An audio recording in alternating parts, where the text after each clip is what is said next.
Magandang araw po sa inyong lahat and welcome. Kung si Apollo Kibuloy ang bagong Hesukristo, si Digong naman ang bagong Jose Rizal o Ninoy Aquino? Pero bago po natin pag-usapan yan, basahin ko po yung naging reaksyon ni Senator Amy Marcos dun sa pumalpak niyang Senate hearing.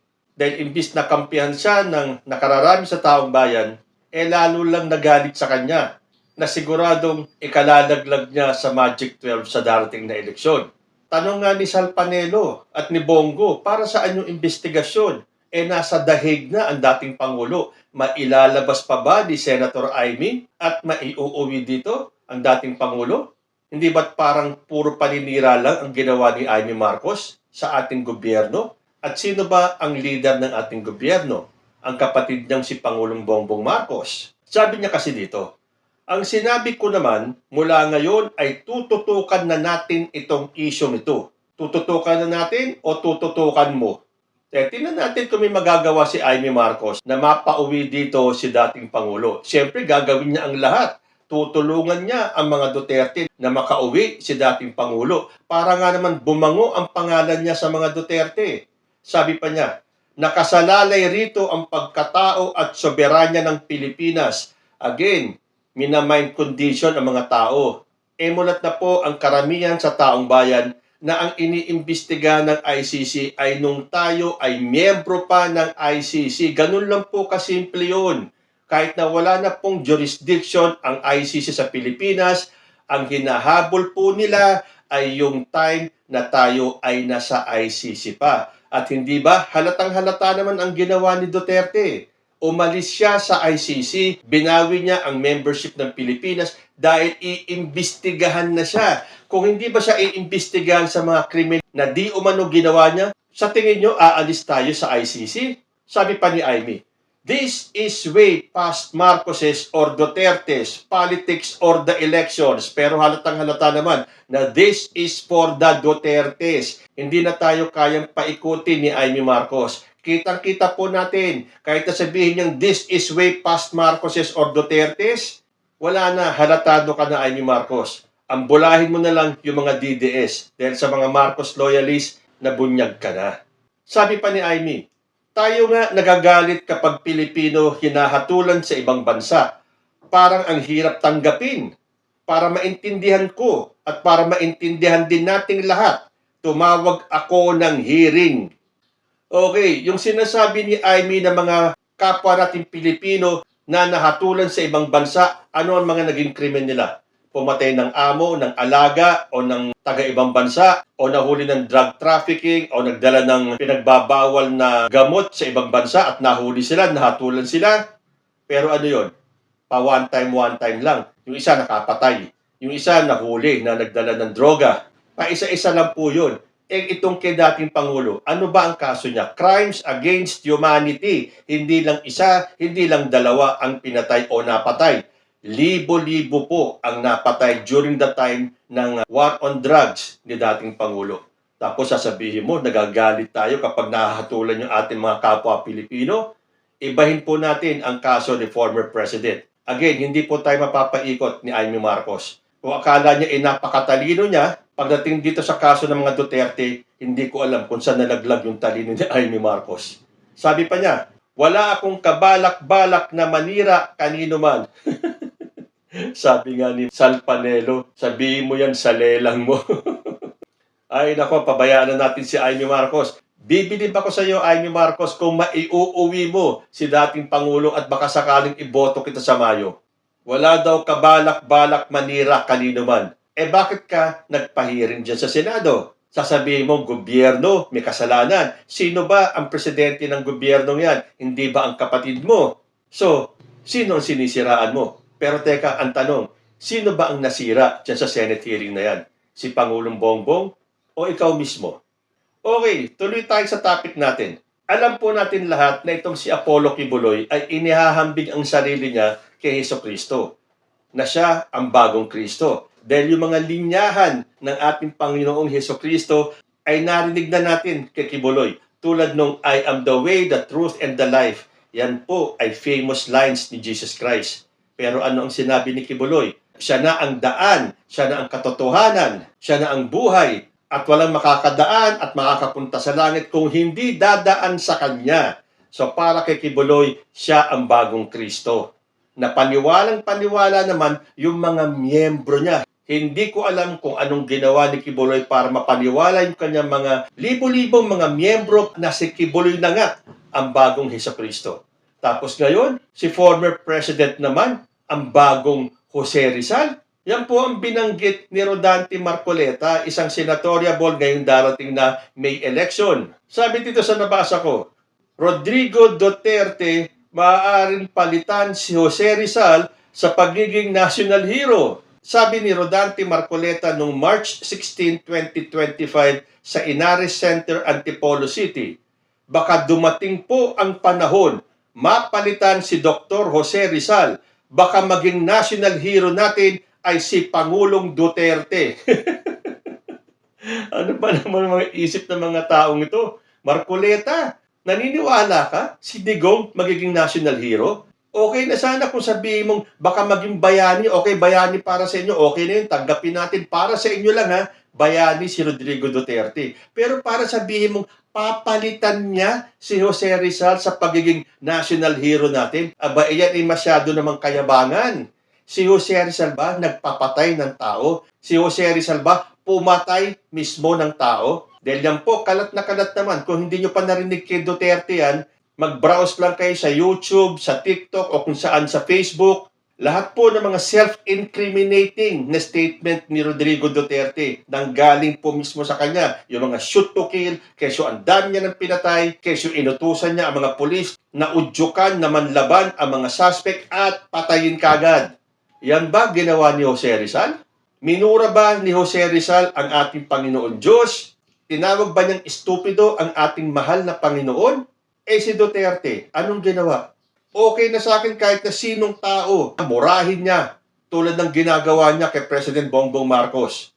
Sa Papa, dahil para sa akin, tao rin naman ang Papa. Pero ang tawaging stupid God ang ating Panginoon Diyos at murahin pa mismo. Yan po ay hindi requirement para maging national hero. Let alone palitan si Jose Rizal. Mag-isip-isip ka nga, Marcoleta. Saan mo naman nakuha yung pagbabasihan mo na si former president ang papalit kay Jose Rizal? Pwede yan sa inyo. Sa mga DDS naman, lahat napapaniwala ninyo eh. Sila na lang nauuto ninyo. So sige, pagbigyan na po natin. Para sa mga DDS, ayon kay Marcoleta, darating ang panahon na mapapalitan si Dr. Jose Rizal ni dating Pangulong Rodrigo Duterte bilang national hero ng Pilipinas. At ngayon naman, hindi lang magiging bagong Jose Rizal si Duterte, kundi siya pa rin ang magiging bagong Ninoy Aquino. Abay, talagang mga taong ito, gusto talagang agawan ng titulo yung mga namayapa. Si Kibuloy, siya na raw ang bagong Hesukristo. Kay Marcoleta, si Digong na ang papalit kay Jose Rizal. Ngayon naman, itong anak na si Sara Duterte, hinahambing naman ang tatay niya kay Ninoy Aquino. Dahil ayon po sa One News, Vice President Sara Duterte, during a meet and greet event with Filipinos in The Hague, Netherlands on Sunday, shared that her father, former President Rodrigo Duterte, frequently asks her when he can return to the Philippines. Duterte wants to campaign for the upcoming midterm elections as he is running for Davao City Mayor. She revealed that she warned him about the potential danger of returning, likening it to the fate of late Senator Benigno Ninoy Aquino Jr.